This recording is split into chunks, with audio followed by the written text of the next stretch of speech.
সুপ্রিয় দর্শক, আসসালামু আলাইকুম। জুলাই ঘোষণাপত্র এবং আগামী নির্বাচনে নিজেদের সমর্থন আদায় করে নেওয়ার জন্য উত্তরবঙ্গ থেকে পদযাত্রা শুরু করেছে এনসিপি। উত্তরবঙ্গের বিভিন্ন জেলায় তারা সভা সমাবেশ করছে, পথ সমাবেশ করছে, নেতাকর্মীদেরকে উদ্বুদ্ধ করার জন্য তারা নানান ধরনের বক্তব্য দিচ্ছেন। কেন্দ্র থেকে বেশ কয়েকজন নেতা, একবারে সব নেতা, প্রায় সব নেতা সেখানে গিয়ে এই কর্মকাণ্ডে অংশ নিয়েছেন, পদযাত্রা করে যাচ্ছেন। গত কয়েকদিন ধরেই তারা নানান ধরনের বক্তব্য দিচ্ছেন। নতুন করে একটা বক্তব্য বগুড়ায় দিয়েছেন দলটির আহ্বায়ক নাহিদ ইসলাম। তিনি বলেছেন, পুরনো খেলায় নতুন প্লেয়ার হতে আসিনি, খেলার নিয়ম বদলাতে এসেছি। খুবই সুন্দর এবং ভালো কথা।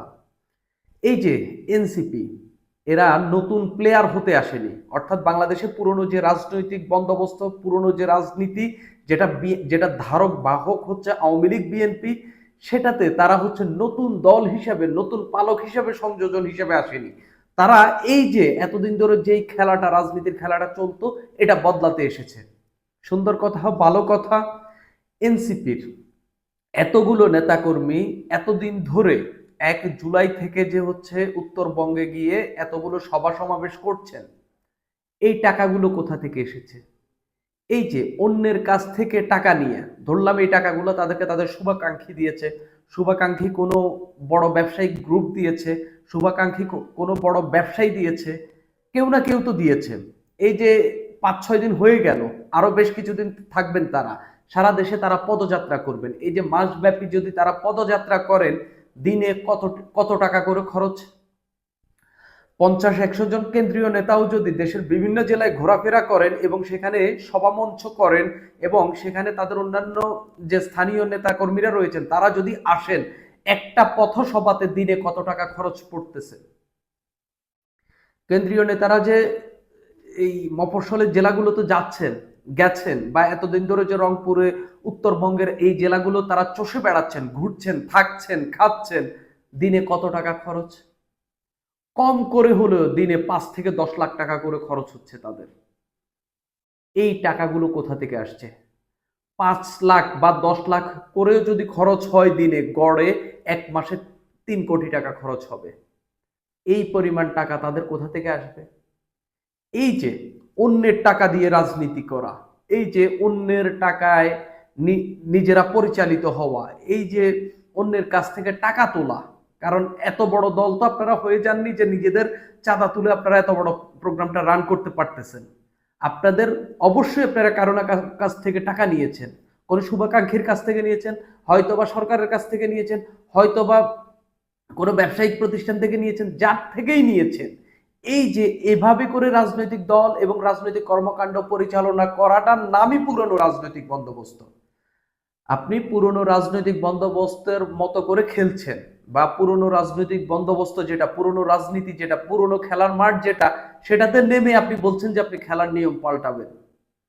আজ পর্যন্ত কি এনসিপি গত ফেব্রুয়ারির 28 তারিখে গঠিত হয়েছে, আত্মপ্রকাশ হয়েছে, আজ পর্যন্ত কি এনসিপি এমন কিছু দেখাতে পেরেছে যেটা আসলে যে পুরনো রাজনৈতিক দলের যে প্র্যাকটিস, পুরনো রাজনৈতিক যে বন্দোবস্ত, সেটার বাইরে কোনো কিছু?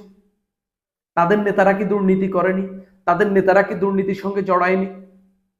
তাদের একজন যুগ্ম সদস্য সচিবকে, যিনি নাগরিক কমিটিতে ছিল, পরবর্তীতে এনসিপিতেও ছিল, তাকে দল থেকে বহিষ্কার করতে হয়েছে 400 কোটি টাকা দুর্নীতির অভিযোগে। এগুলো কি পুরনো রাজনৈতিক বন্দোবস্তের অংশ নয়? পুরনো রাজনীতি কি এভাবেই চলে না? তাহলে কি ভালো দেখাতে পেরেছে?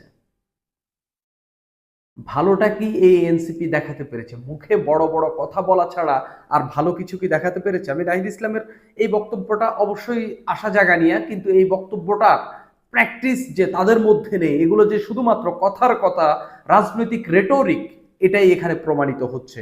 গণ অভ্যুত্থানের পর আমরা বলেছি নতুন বাংলাদেশ লাগবে, ও মাগো কি বড় কথা! নতুন সিস্টেম লাগবে, আরো বড় কথা। পুরনো খেলায় আমরা অংশগ্রহণ করব না, তো কোন খেলায় অংশগ্রহণ করেছেন? আপনারা টাকাটা কার থেকে নিয়েছেন? এই যে অনেকেই বলে থাকেন যে নুরুল হক নূরের যে রাজনৈতিক দল গণ অধিকার পরিষদ, এতদিন হয়ে গেছে, এখন পর্যন্ত বড় কোনো হোটেলে একটা ইফতার পার্টি দিতে পারেনি। কিন্তু এই এনসিপি গঠিত হওয়ার পরই তারা এই ইন্টারকন্টিনেন্টালে আরো বড় বড় রেস্টুরেন্টে তারা হচ্ছে ইফতার পার্টি করেছে, এবং তারা সারা দেশে এখন হচ্ছে এই পদযাত্রা করে বেড়াচ্ছে, যেখান থেকে কেন্দ্র থেকে এত পরিমাণ নেতা গিয়ে জেলায় গিয়ে থাকছেন, জেলায় ঘুরছেন, চষে বেড়াচ্ছেন, গাড়ি ভাড়া খরচ হচ্ছে, খাওয়া খরচ হচ্ছে, নানান কিছু হচ্ছে, যার মধ্যে আমি কম করেও দিনে 10 লাখ টাকা খরচ দেখতে পাচ্ছি, একেবারে কম করে। তারা যদি তাদের কোনো নেতার বাড়িতে খান, তারা যদি তাদের কোনো নেতার বাড়িতে থাকেন, এরপরেও ঘোড়া গাড়ি, এই যে গাড়ি করে এক জেলায় থেকে আরেক জেলায় যাওয়া, তারপরে এই যে এতগুলো নেতার যে থাকা খাওয়া, কিছু না কিছু তো লাগে। সবাই তো ইয়াং, বিড়ি সিগারেটই তো লাগে, তারপরে চা পানিও তো লাগে, তাই না? তো এই টাকাগুলো আসতেছে কোত্থেকে? চাঁদাবাজির ও সন্ত্রাসের রাজনীতিতে আমরা নেই, আমরা পুরনো খেলায় নতুন প্লেয়ার হতে আসিনি, আমরা খেলার নিয়ম বদলাতে এসেছি। রাজনীতির নিয়ম বদলাতে হবে, বাংলাদেশের হাল ধরতে ভালো, গ্রহণযোগ্য ও তরুণ প্রজন্মকে রাজনীতিতে নিয়ে আসতে হবে। খুবই ভালো কথা। এখন রাজনীতির নিয়ম বদলানো বলতে কোনটা বুঝাইলেন? কোনটা বুঝিয়েছেন? যে হচ্ছে আপনাদেরকে সরকার মেকানিজম করে ক্ষমতায় বসিয়ে দিবে, এই নিয়ম পাল্টানোর কথা বলছেন? আর কি নিয়ম বদলানোর কথা স্পষ্টত আপনারা দেখাতে পেরেছেন? আপনাদের রাজনৈতিক ইশতেহার আপনারা মানুষের কাছে কি তুলে ধরেছেন? আপনারা মানুষকে আপনাদের এই দলের এই পলিসি কি, এই দল আসলে কোন ভিশনের মধ্য দিয়ে এগিয়ে যাবে, এবং তারা আসলে কিভাবে নির্বাচনে পার্টিসিপেট করবে, এগুলোর কোনো কিছু রূপরেখা কি তাদের দলটি দিতে পেরেছে? কোনো কিছুই এখনো দিতে পারেনি। শুধুমাত্র শুধুমাত্র দেশের বিভিন্ন জেলায় গিয়ে তারা হচ্ছে বড় বড় বক্তব্যই দিয়ে যাচ্ছে। এই বক্তব্য দিয়ে, এই আশার বাণী দিয়ে আসলে কোনো কিছু হবে না। কাজ করে দেখাতে হবে। আপনি পুরনো রাজনৈতিক বন্দোবস্তের মধ্যেই হাঁটাচলা করছেন, সেখানে সে যেভাবে আওয়ামী লীগ বিএনপি যেভাবে রান হয় সেভাবেই রান হচ্ছেন। অন্যের টাকা নিয়ে আপনি রাজনীতি করছেন, আপনি বলছেন আপনি এই খেলায় নেই, আপনি নাকি এই খেলায় অংশগ্রহণই করছেন না। তো এটা কি ধরনের কথা? আরো নানান কথাবার্তা বলছেন। মুজিববাদের পাহারাদার এক দলকে বলছেন, নানান কথাবার্তা বলছেন।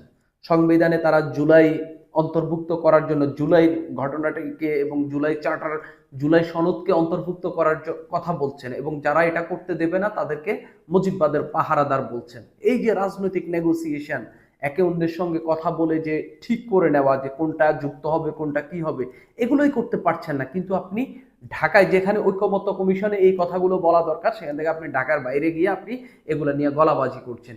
এগুলাই একটা ভিন্ন ধরনের রাজনৈতিক, যে পুরনো রাজনীতি, যে একে অন্যের বিপক্ষে কাদা ছোড়াছড়ি করবে, এর বাইরে আর কোনো কিছু না।